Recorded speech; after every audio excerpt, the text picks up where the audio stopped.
Ngayong hapon mag-ampo ta sa Ginoo nga mag-open ta og kuan Bible study. Then nalang ko'y basahon nga pulong sa Ginoo ha. Isaiah 55:11. Ang akong mga pulong usab dili mobalik kanako nga kawang lamang. Tumanon hinuon ini ang akong tuyo og mulampos gayod kini. Kita kuan naman ta. Pila na ta katuig diri? Pila lang kita katuig bin? 8 na ta katuig no? Oh. Walo ka 2015 man ta nagkuan. Oh, kana. So ang mga pulong sa Ginoo nga akong gi-share sa inyo ha. Dili gina makawang, nasulod na gyud na sa inyong kasing-kasing. Oh, katong uban nga nakapaminaw, kato si Roger nga ning pahulay, namatay.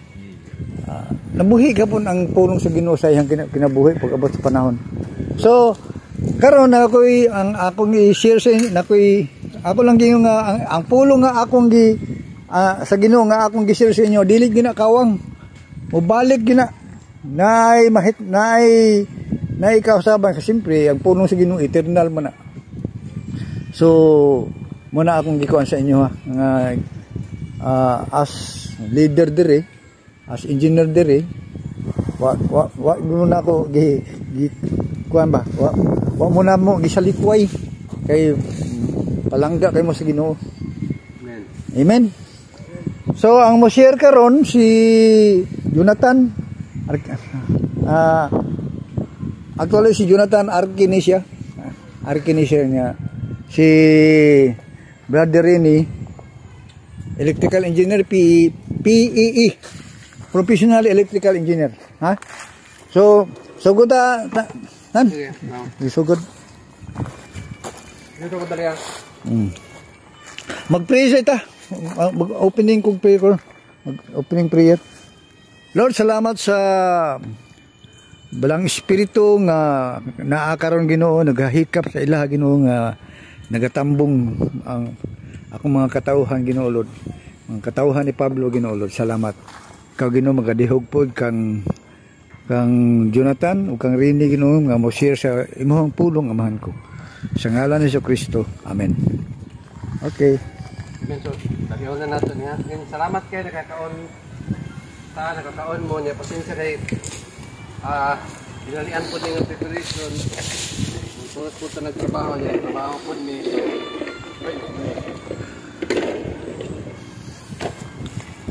Asa sa gingon ni Brad Loy, pinangga ta sa Ginoo. And ang tanan nga kasakitan iya na magikuha sa cross. So ang tanan nga atong nadawatan praise the Lord, ang iyang gugma, iyang pagpangga ug ang iyang kanang kalinaw nga gihatag niya sa atoa. So nalo kay basahon ay pwede ka kabasa sa Isaiah 53 Bible na imong dala. Sige na, pwede na ato naman kay Bisaya. Ako lang nang i-prepare daan ng Bisaya. Pero ang akong basahon na sa 2 Peter. 1 Peter pala. Isaiah 53 verse 4 and 5. Verse 4 and 5 lang. 4 and 5 oh. So maminaw ta. Salamat Ginoo sa imong pulong nga pagabasahon ni Brother Eddie Ginoo. Salamat o God nga ikaw maghatag og anointing sa imong pulong, mao kini makabas ko sa imong lawas sa tuhanon. Salamat sa pagkaon Ginoo.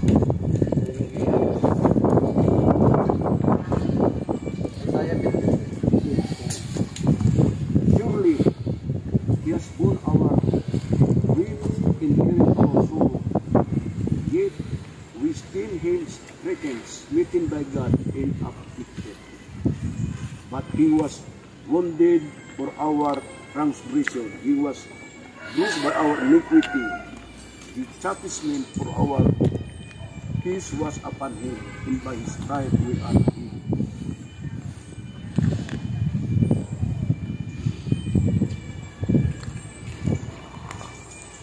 Okay. So okay na, Brother Ed? Okay na? Okay. So, ingon dito, by His wounds we are healed. Isa sa point na itong ano. Na pinobay, anak. Pinaagi sa samad nga nadawatan ni Jesucristo dito sa cross, ang atong sakit espirituhanon na ayo. Kita espirituhanon masakiton mata.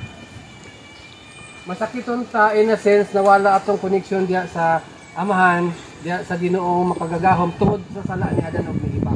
Kita ngayon mga anak na damay ta.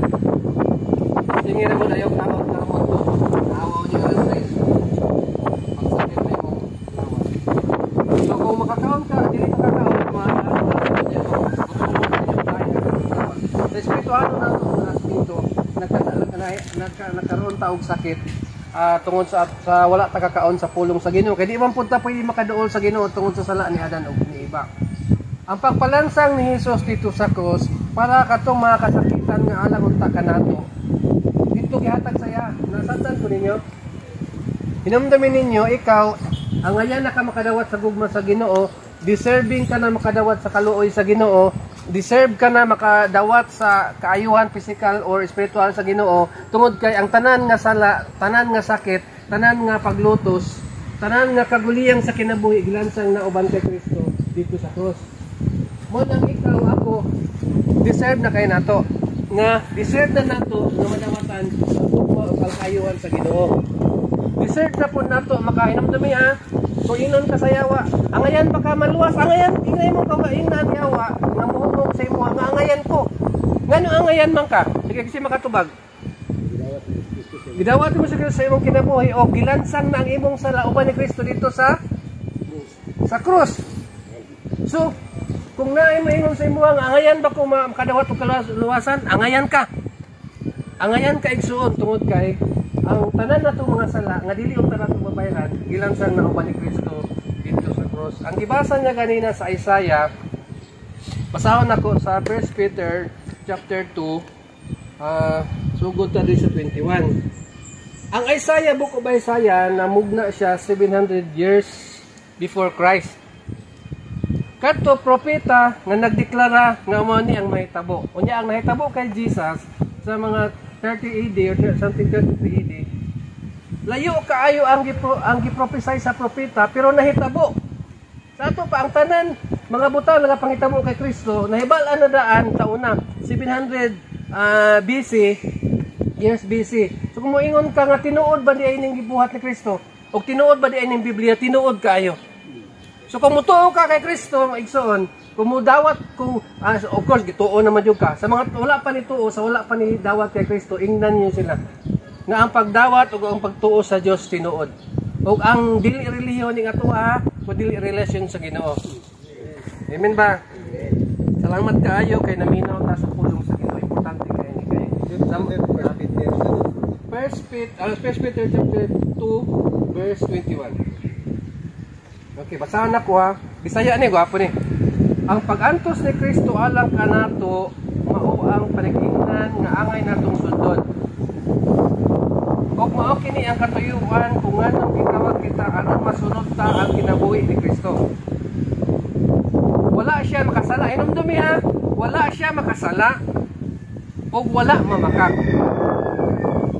Giinsulto siya apan wala siya mobalos ug insulto.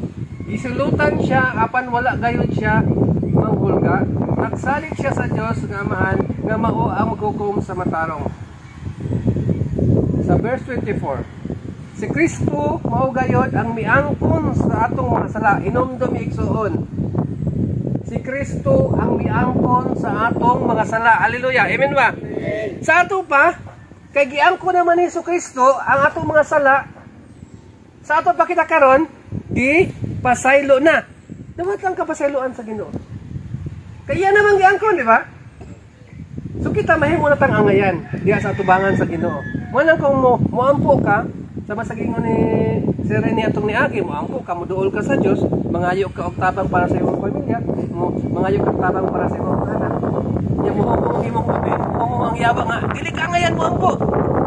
Ingna siya nga wala na. Ipasaylo na ko sa Ginoo. Iyan ang gidawat na ko niya kay ang tanang sala iyan ang giangkon o gilansang niya sa cross. Amen ba? So, padayon ta.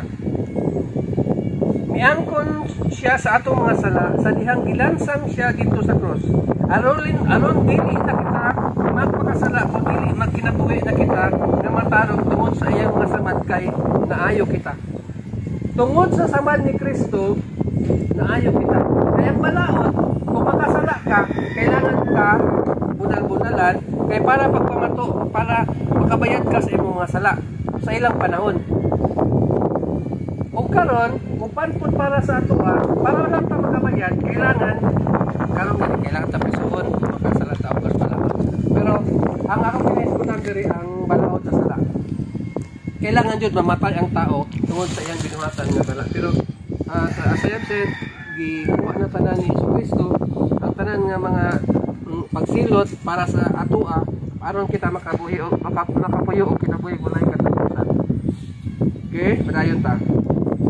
Tungod sa iyang mga samad na ayo kita, hinumdumi pod una amang kay balatian karon nga physical ha, ang spiritual naayo ta tungod kay gipasaylo ta sa Ginoo. Una amang kay balatian pod karon nga physical, ihatag na sa Ginoo, yang una siya sa Ginoo tungod kay ihatag siya og kayuhan sa ato.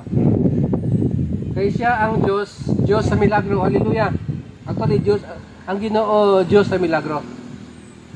Una amang kay balatian karon tuhoy igsuon nga ang Ginoo moayo sa ato. Kay mo na gingon niya diri tungod sa iyang mga samad na ayo kita. Ingon siya diri sa verse 25. Kaniadto sama kita sa mga karnero nga naisalat, ang bugiro kita sa una. Ito kung saan lang ang klase nga mga binuang atong gibuhat. Kani si Engineer Carhino, ang bugiro po kini sa una. Ako, si Rene, kitang tanan.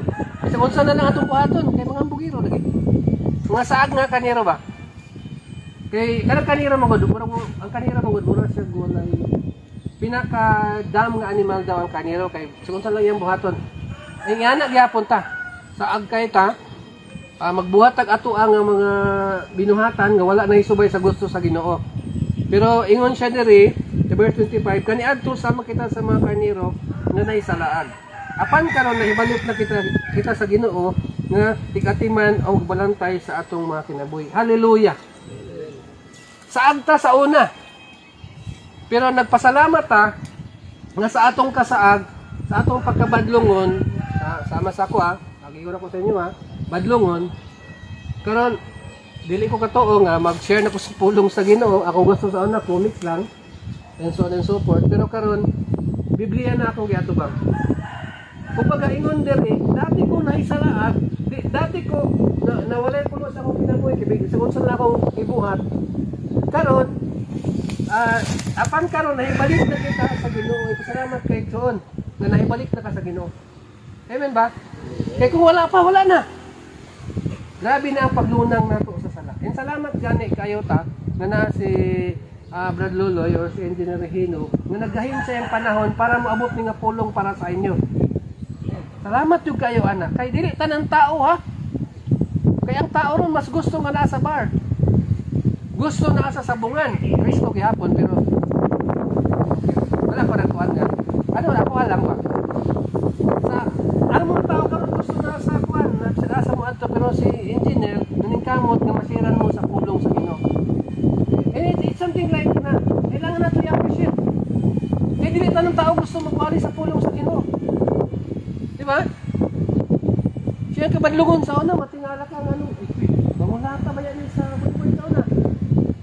Kanang gay-gay ka sa bulward ko yun sa bulward. Ang mga siningan ani nagtuwa din ni kagrabe pagka-engineer. Kay saag man. Amen ba? Pero salamat sa Ginoo sa iyang kasaad nakita siya sa Ginoo ug ipabalik siya. The same thing gyapon sa ato ang tanan nga naisalaag ta gituyo sa Ginoo nga makadawat ta sa pulong sa Ginoo para mabalik ta sa iya. Amen ba? Amen. Okay, di alam ko taman. Gampo lang ko. Salamat Ginoo sa imong pulong Ginoo nga nagtulo ka namo Ginoo ug naghatag ka namo kay balo Ginoo nga kami di ay naisalaag apan nakabalik na kami diha kanimo. Salamat Ginoo, your word will not return to you void, but will accomplish what you desire, O God. Salamat Ginoo, isisilto sa mga ano na pumuto Ginoo. Amen. Pwede ba rin? Share ka gamay. Rin, kay Ulan. Gamay lang. Karon kay kadungog mo sa pulong. Ginawad man ginato ang Ginoo sa atong kinabuhi, no? importante kayo na siya nga gampo na punta. Gampo na punta. Dagang kayo nagpangay tagampuanan. Isa sa mga butan na nagpapakita sa mga anak na Ginoo. Anak mata. No? Kaya kita ito ang ikal na mga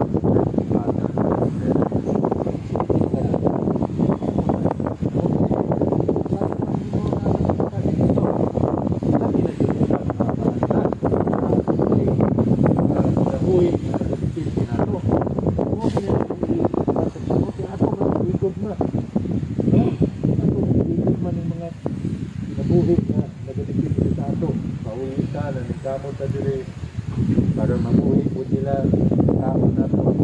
Ginoo sa tayo na nagtanan. Hindi ko niya. Walang very respond sa tulong kasi. Ato yung buhian pa. Tubag.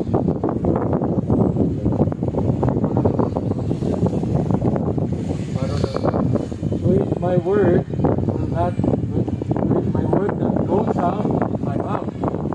Mapulong na igawa sa kong baka, it will not return to me empty. Hindi na mabalik na ko nakawak na way na buhat. It will not return to me empty, but will accomplish what I desire. Iya apan maghatag og katumanan, sumalak ako tinguha. And achieve the purpose for which I sent you.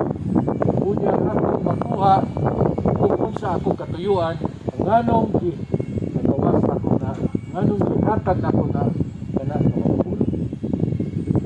Mabalik ko yung uloy ganina, Engineer Rehino, na ang pulong sa Diyos, buhi. Ang pulong sa Diyos, walay katapusan. English pa, eternal. Importante kayo na ato ang magunita na, ano ba? Dato pagkatong pulong na yung gisaad karon, magpabilin to. Mahimo lamang adunay kahimoan sa atong kinabuhi kung atong i-aplikar. Atong yung tugutan na magkontrolar ang pulong sa Dios sa atong kinabuhi. Kabalo bata, daghang mga simbahan karon. Daghang simbahan, dagko o gagmay na simbahan magka-problema. Ngano man? Because isa lang kabutang mga ang simbahan magpabilin paghatag og katumanan sa ilang katuyuan nganong nagmugna kami nga simbahan ang Holy Spirit sa Ginoo, ang balaang Espiritu sa Ginoo ang uban karon sa ato. Ingon na to nga kay mga anak sa Ginoo gihatagan ta sa iyang presensya, pinaagi sa iyang Spirit. Siya ang nagtudlo nato, siya ang magpasabot nato upon hearing the word. Kaya kung wala ang Espiritu sa Ginoo, nagadepende lang ta sa atong tan-on nga pangunahuna, kawang, kapoy. Kanya, huwag sa kuwan pa na, magpinsig-pinsig lang ang mga understanding na to.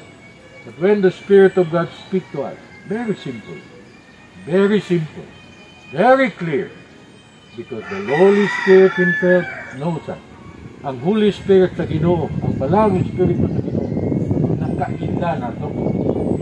Balo siya kung saan niya pagpasabot sa matag-usa na to ang pulong na iyang i-release karon. Pinahagi sa mga mamulero sa Sir Jonathan at Sir Louis kung saan kanina siya pag-umad karon. So, akong i-challenge na to karon ng mga amahan ta, ato ning dawaton. Makiksulti ta sa atong amahan. Na naman tayo amahan? Mutuo ba ta na ang amahan nato tungod kay atong gidawat si Jesucristo sa atong ginabuhi? Natay amahan sa langit. Unsay inyong gipangtinguha sa inyong pamilya, nasayod siya ni anak. Atong isulti sa atong mga anak ug atong mga kapika sa kinabuhi kung kinsa ang Ginoo sa atong kapika, atong kinabuhi. Maura gid ng tanan ang hatag og yawi. Kanang atuan na dayon og gamiton tuhuan ang pulong sa Dios. Tugutan nga ang pulong sa Dios maghahatag kabaguan sa atong asawa, sa atong anak. Sahon, pagtuman, pagbasa, pagdayon, pagampo diya sa amahan. Naagi kang ngalan ni Ginoo. kana lang siya nga atong parang tawag ng atong pagpaminaw. Diba? Gusto na ito pulot yun. Kaya makahatag yun ng katumanan sa pulot yun. Atong kadunggan ka na. No? Shall always accomplish what I desire and achieve the purpose for which I sent him. Iyang maggunitan, makuha ang katayuan nganong kana nga pulong iyang gipadala nato karon takna. Amen. Okay? So basta tagkamot kung uyon bataan na. Atong nasabtan tama no? Ato bang igamiton karon ang pulong sa Dios nga atong itudlo sa atong mga asawa, matag usa nato kapigan sa kinabuhi, sa atong mga anak. Mangayo ta say ato ang gusto sa atong pamilya. Ha? Ako mismo sa akong kasing-kasing kami, no? Gusto ginamo nga masinso ta. Di ba? Ayaw ingna nga kumo kay kuan. Ang asinso dito lang sa pipila ka tao, dili. Kinsa man ang nasayod sa tanan, kinsa man ang adunay kaalam gyud na walay katapusan. Ang Ginoo man, ang ato mga amahan. So mangayo ta. Okay? Mangayo ta. And para sa family sa ato, kita gyud ang Yahweh ni ana. No? So karon madampo ta. Ato ning atong ipanangat sa Ginoo. Man ko, salamat kayo sa understanding. Holy Spirit, Lord God, salamat sa imong presence. Salamat sa pagdihog namo. Salamat sa imong pagkontrolar kanamo Ginoo. And ang imong presensya nagauban kanamo, ang imong mga angels naga-surround kanamo. And nagabantay bisan pa ang mga pamilya karon sa among mga panimalay. Salamat Ginoo nga ikaw mag-send sa imong angel na protector matagusan na mo kapamilya. Amahan ko Lord padayon pagdala, pagdraw sa matag usa kanamo diha sa imong presensya. And Lord matag usa ning ako mga igsoon karon magaduol kanimo amahan. Makigsulti kanimo ug ilang ipadayag nga kanimo ang panginahanglan, ang tanan na sa ilang mga kasing-kasing Ginoo. Salamat kayo amahan pagsilyo niya na nga mga tinguha, mga plano nimo sa mga kasing-kasing sa akong mga igsoon kanamong tanan. Salamat ani nga opportunity. Salamat ani nga kahigayunan nga imong apil mi nga makadungog kami ug makadawat niini nga panalangin. Salamat kayo amahan. Amo kang inadayik, amo kang ipasalamatan, ginasimba ka namo amahan, kay ikaw lang gyud ang tinuod namo nga amahan nga dili gyud musalikway ka namo. Salamat kayo Lord God. Padayon Lord sa pagkigsulti kanamo o kay gikinahanglan kanamo kanunay ang imong presensya, gikinahanglan kanunay namo ang imong pulong kaya ang imong pulong buhi kayo Ginoo. Salamat po God. Ay good ka like katapusan Lord in Jesus name. Amen. Amen. Pero